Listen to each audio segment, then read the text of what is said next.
আমরা এই ভিডিওতে জানবো হাইড্রো মাইক্রো জেনারেটর মূলত কিভাবে তৈরি করা হয় বা এর ইন্টারনাল স্ট্রাকচারটা কি সেটা সম্পর্কে ধারণা নিব। আর এই মাইক্রো হাইড্রো জেনারেটর হচ্ছে আপনি যখন কোনো জায়গায় আপনার পানির সোর্স আছে, পানি একদিক থেকে আরেক দিকে পাস করা হচ্ছে, সেই সমস্ত জায়গায় যদি ব্যবহার করেন এটা থেকে আপনি বিদ্যুৎ উৎপন্ন করতে পারবেন। আরেকটা বিষয় প্রথমেই বলে দিই, সেটা হচ্ছে আপনারা অবশ্যই কমেন্ট সেকশনে জানাবেন যে আপনারা চাচ্ছেন কিনা এই মাইক্রো হাইড্রো জেনারেটর ব্যবহার করে আমরা একটা জেনারেটর তৈরি করি, এটা হচ্ছে পানি থেকে বিদ্যুৎ উৎপন্ন করবে এবং আপনি সেই বিদ্যুৎটাকে ব্যবহার করতে পারবেন। সো এই ধরনের কোনো ভিডিও চাচ্ছেন কিনা সেটা অবশ্যই কমেন্ট এবং লাইকের মাধ্যমে জানিয়ে দিবেন। যত বেশি কমেন্ট এবং লাইক আসবে আমি তত তাড়াতাড়ি কিন্তু আপনাদের জন্য একটা পানি থেকে বিদ্যুৎ উৎপন্ন করার ভিডিও নিয়ে আসবো। তো যাই হোক, এই হচ্ছে মাইক্রো হাইড্রো জেনারেটর। এই জেনারেটর গুলোর মূল কাজ হচ্ছে আপনার যখন একদিক থেকে আপনি পানির সোর্সটাকে দিবেন, পানিটা অপর দিক থেকে বের হয়ে যাবে, এর ফলে আপনার এখানে এক ধরনের বিদ্যুৎ উৎপন্ন হবে। নর্মালি এই ধরনের মাইক্রো হাইড্রো জেনারেটর গুলো 12 ভোল্টের হয়ে থাকে এবং এইখানে দেখতে পাচ্ছেন দুইটা তার রয়েছে। এই তার দিয়ে হচ্ছে 12 ভোল্টের আপনি আউটপুটটা পাবেন, অর্থাৎ এর সাহায্যে আপনি 12 ভোল্টের কোন একটা লোডকে চালাতে পারবেন। এটা বাতি হতে পারে বা ছোটখাটো কোনো কিছু হতে পারে, সেগুলো আমরা এক্সপেরিমেন্ট করি, পরবর্তীতে আপনাদের সাথে শেয়ার করব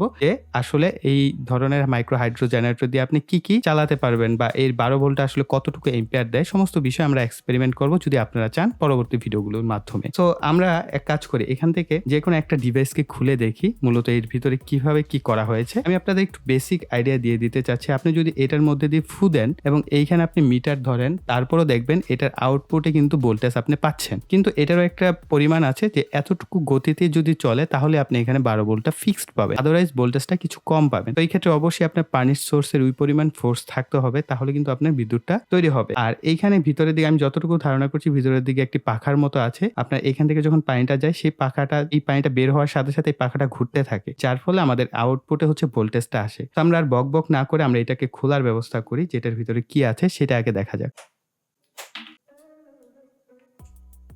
সো এখানে আমরা দেখতে পাচ্ছি টোটাল হচ্ছে 6টা স্ক্রু রয়েছে। আর এটা একটু মডেল নাম্বারটা বলে দিই, এটা হচ্ছে F50 12 ভোল্টের হচ্ছে এই মাইক্রো হাইড্রো জেনারেটরটা। তো আমরা এটার এই 6টা স্ক্রু আগে ঝটপট খুলে ফেলবো।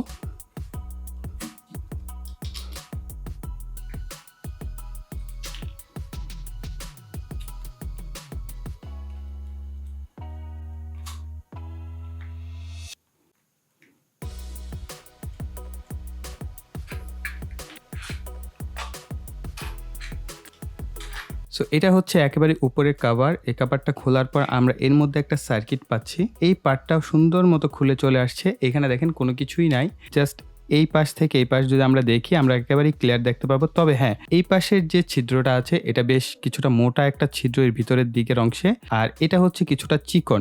সো এই কারণে এক ধরনের প্রেসার এখানে তৈরি হয় যখন কিনা আমাদের এই পানিটা এক পাশ থেকে আরেক পাশে চলে যায়। এই পাশে আপনারা দেখতে পাচ্ছেন এখানে একটা পাখার মতো লাগানো আছে, মূলত এইটা ঘুরে, এটা ঘোরার ফলেই হচ্ছে বিদ্যুৎটা তৈরি হয়। তো আমরা এটাকে যদি খুলি, সো দেখতে পাচ্ছি এটার সাথে হচ্ছে ম্যাগনেট লাগানো আছে। আপনারা এখানে খেয়াল করলে দেখতে পাবেন মূলত এই ম্যাগনেটটার কারণেই হচ্ছে এটা যে রোটেশন হয়, এখান থেকে এই রোটেশনের কারণে এখানে বিদ্যুৎ তৈরি হয়।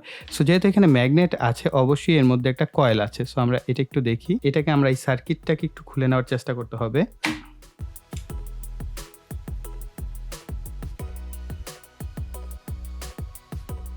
সো এই হচ্ছে আমাদের ওভারঅল সার্কিটটা। এই সার্কিটে আই থিঙ্ক এখানে বেশ কিছু ডায়োড ব্যবহার করা হয়েছে। আর এই হচ্ছে আমাদের ইন্টারনাল যে কয়েলটা আছে, এই কয়েলটা, এবং আমাদের এই কয়েল থেকে দেখতে পাচ্ছি 3টা তার বের হয়েছে এবং এখানে কয়েলের মোটামুটি প্যাচ দেওয়া যে অংশগুলো আছে, সাইডগুলো, আই থিঙ্ক এখানে 9টা সাইড থাকবে। এখান থেকে একটু কাউন্ট করি, 1 2 3 4 5 6 7 8 9টা, হ্যাঁ 9টা কয়েলের প্যাচ দেওয়া আছে। এই 9টা কয়েলের প্রতিটা, অর্থাৎ 3টা কয়েল থেকে আমাদের একটা করে তার বের হয়েছে। এখানে দেখতে পাচ্ছেন 3টা তার বের হয়েছে এবং এই 3টা তারকে হচ্ছে আমাদের 12 ভোল্টে কনভার্ট করার জন্য এখানে ডায়োড ব্যবহার করা হয়েছে রেকটিফিকেশন করার জন্য। কারণ এই কয়েল থেকে যে ভোল্টেজটা আসে এটা আসলে এসি ভোল্টেজের মতোই আচরণ করে, এই কারণে এইখান থেকে আমাদের এটাকে ডিসিতে কনভার্ট করা হয়েছে। দেন হচ্ছে আমরা এখান থেকে আউটপুটে 12 ভোল্টের মতো পাবো, এটার জন্য সেই ব্যবস্থাটা করা হয়েছে। প্লাস আমরা এখানে যদি 12 ভোল্ট দেই তাহলে হচ্ছে আমাদের এই ভোল্টেজটাকে 12 ভোল্টকে আমাদের এই কয়েলের উপযোগী করার জন্যই কিন্তু এই ব্যবস্থাটা সম্পূর্ণ করা হয়েছে। আপনি চাইলে এখানে 12 ভোল্ট দিয়েও এইটাকে ব্যবহার করতে পারবেন। আপনি সাপোজ কোনো জায়গা থেকে হচ্ছে পানি টেনে এক পাশ থেকে আরেক পাশে নিয়ে যেতে হবে, সেই ক্ষেত্রে আই থিঙ্ক আপনি এটাকে ব্যবহার করতে পারবেন। এবার খোলা তো হয়েছে, এবার এইগুলোকে একে একে আমরা অ্যাসেম্বলি করে ফেলি।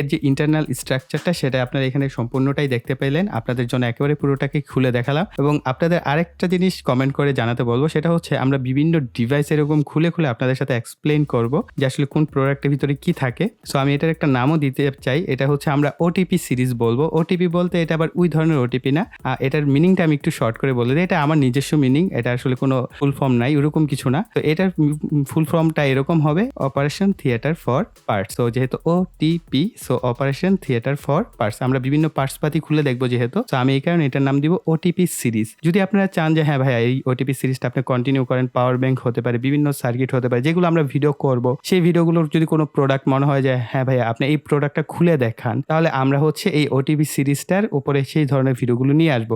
আচ্ছা, আমরা ওটিপি কিন্তু এটাও বলতে পারি অপারেশন থিয়েটার ফর প্রোডাক্ট, অর্থাৎ যেহেতু আমরা ইলেকট্রনিক্স প্রোডাক্টগুলি ব্যবহার করি, সো সেক্ষেত্রে আপনি কোনো প্রোডাক্টও যদি আমরা খুলি, সো আমরা এটাকে অপারেশন থিয়েটার ফর প্রোডাক্ট এটাও বলতে পারি, বা অপারেশন থিয়েটার ফর পার্টস, যেটাই হোক না কেন। সো আপনারা জানাবেন যে কোন নামটা বেশি সুইটেবল। এছাড়াও যদি আপনাদের রিকমেন্ড কোনো নাম থাকে যে ভাইয়া না এই ওটিপির পরিবর্তে আপনি এই নামটা দেন, সেটা আমাদেরকে কমেন্ট সেকশনে জানাবেন। কেননা প্রিয় ভাইরা, আপনাদের রিকমেন্ডেশন নিয়েই আমি ভিডিও করি। আপনারা এই প্রোডাক্টটা সম্পর্কে আমাকে জানিয়েছিলেন, আপনারা আমাকে কমেন্ট করেন, ফেসবুকে মেসেজ করেন, গ্রুপে অনেক ক্ষেত্রে পোস্ট করেন, সেসব জায়গা থেকে আমি আইডিয়া নিয়ে আপনাদের জন্য ভিডিও করে থাকি। অর্থাৎ আপনাদের সাজেশনগুলোর প্রায়োরিটি সবার আগে থাকে।